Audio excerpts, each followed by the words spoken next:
Alright students, so this is the last part of the chapter, the third level. And what are we going to learn in this chapter? First of all, let me complete this chapter and then I'm going to tell you the characters of this chapter, and I'm going to tell you the character traits of the characters of this chapter in detail. And once more, the summary of this chapter. I hope everybody by this time must have understood or must have got the story of this chapter, and also the theme must be clear to everyone. Okay. To begin with here, first I would like to explain you in detail what the first day covers are. Now please understand this, first day covers are used by stamp collectors, people who are fond of philately. Alright, now here other people, for other people there is no use of posting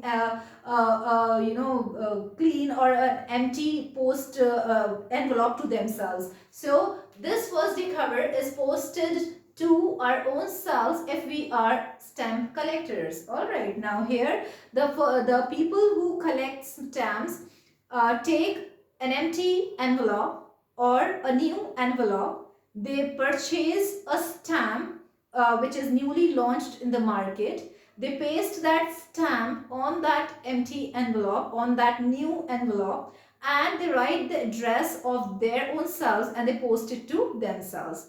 The seal that is put by the post office proves that yes, this stamp was launched in the market. Alright, so this is how the first day covers are posted to our own selves. So what have I written over here is the first day. What are first day covers? Stamp collectors affix new stamp on an envelope, a new envelope. They fix a new stamp on a new envelope.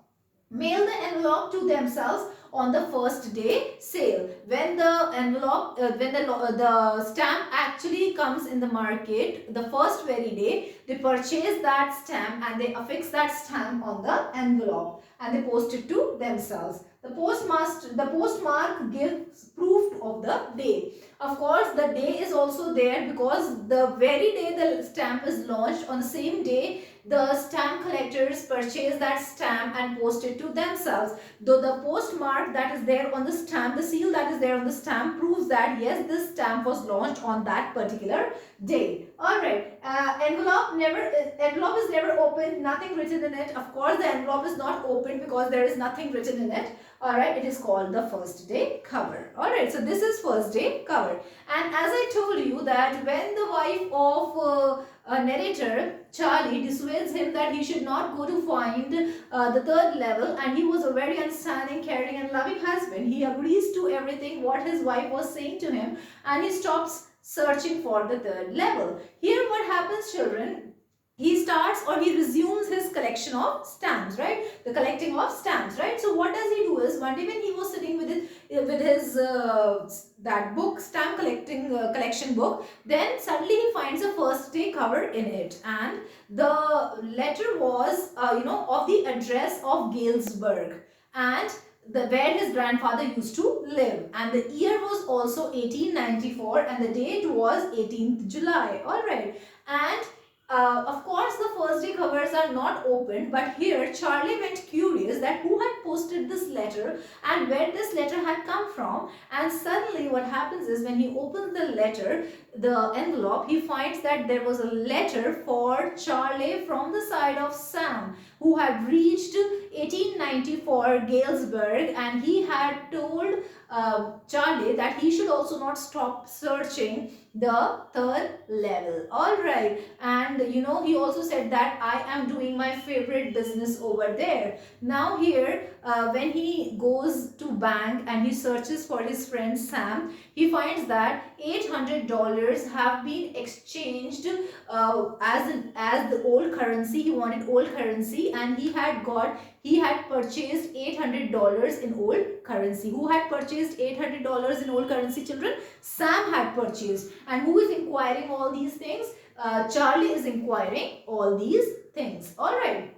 Now Charlie is inquiring everything about Sam, and he got to know that yes, it is right that he had purchased the old currency, and in that letter it was written that he was doing his favorite business. So Charlie thought that in those good old days, psychiatrists did not exist. Alright, there was no use of psychiatrist as people were not so much stressed, worried, or they did not have pressure of life. So maybe he was doing some other business of grains or something, right? He must be liking that business and he must be doing that. So we can conclude from this line that I am doing my favorite business over there.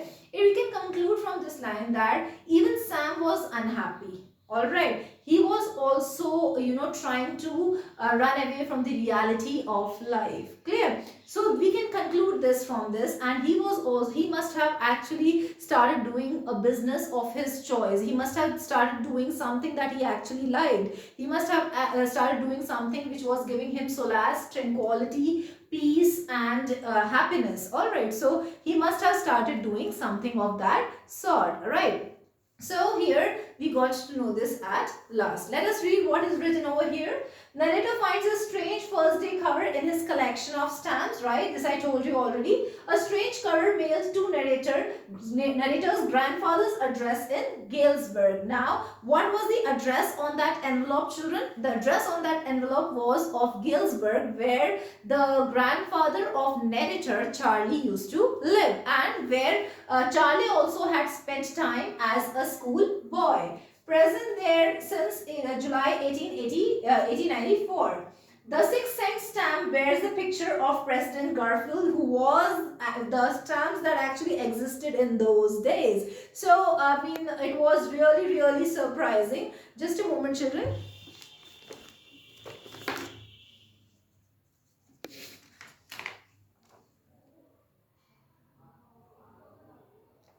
Alright, so I was just searching 1831 to 1881. President Garfield had been the president of New York. So here we got to know that President Garfield's stamp was there on that. So it was existing in those days only. So the stamp that actually was affixed to the first day cover was of President Garfield. Alright, so envelope contains letter for Charlie by friend Sam. As I have already told you that yes, the envelope had that picture, the letter of Sam. Usually these first day covers are empty without any letter. Alright, but this first day cover had a letter in it. And who had written a letter here, children? Sam had written a letter. And for whom had Sam written letter, children? Sam had written letter for his friend Charlie. Alright. And Sam advises Charlie to keep on looking for the third level. Alright, now what happens? Now here Sam is advising Charlie to keep on looking for the third level. Here metaphorically third level means happiness, solace, tranquility. So he should keep on looking for happiness, tranquility. Alright, more about Sam's disappearance. Sam had brought $800 of old currency. This I have already told you. When he inquired about his friend, actually his friend had suddenly disappeared.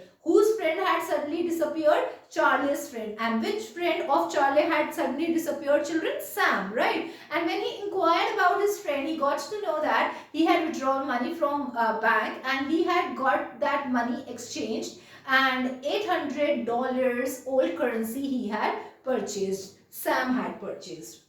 Money sufficient to set him up in a little hay, feed and grain business. Of course, if Sam had actually traveled back in time, which was mentioned in the letter, so if he wants to settle, $800 would be enough for a person to, get settled in 1894, in the year 1894, and in the business of grain or something like that.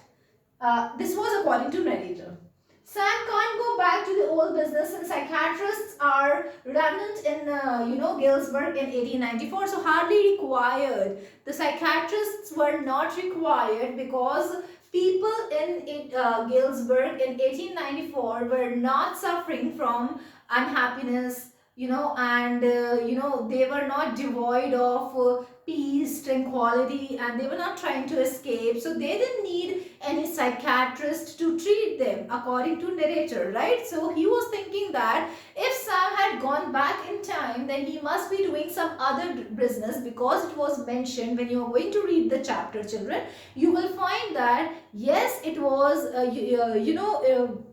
when you are going to read the chapter, you are going to find that Sam had written, I am doing my favorite business.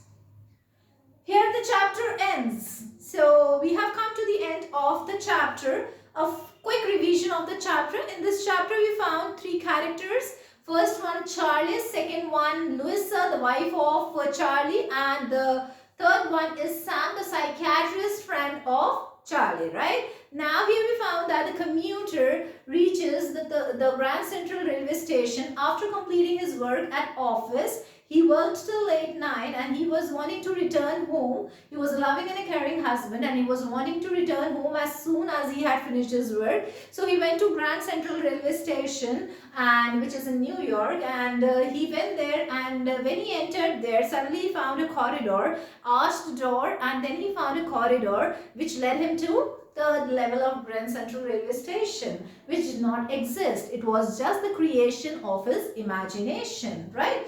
So when he reached the third level of the Grand Central Railway Station, children, and when what did he do there? He found the environment completely different from the present day. What did he find there? Fewer window tickets. Then he found the rooms were small, the kind of dresses people were wearing, the newspaper, the lamps that were put over there, and many other things, right? So all these things actually made him feel that he had traveled back in time. And then when he read the date on the newspaper, he confirmed himself, he was confirmed that yes, he had traveled back. He went to ticket counter, he wanted to have a ticket for Galesburg. He had spent his childhood over there. He was a schoolboy over there, and he had heard a lot about Galesburg through his grandfather, that there was peace and tranquility over there. There was happiness prevailing in those days. So he also wanted, he was seeking happiness. He had quest for happiness, and hence he decided that he's going to go to Galesburg, and he's going to spend time over there with his wife Louisa, right? So when he went to the ticket counter person did not accept the currency he was having, and hence he was returned back, right? And when he came out, next day he went to bank. $300 did he take out from bank, and he bought old currency, and he got $200 old currency from $300, right? Now what happened? Then he again went to the level of Grand Central. Then he again went to the station, Grand Central Railway Station, but he could not find the third level. All right, he could not find third level over there, and he was searching it desperately. Then finally, what happens, children?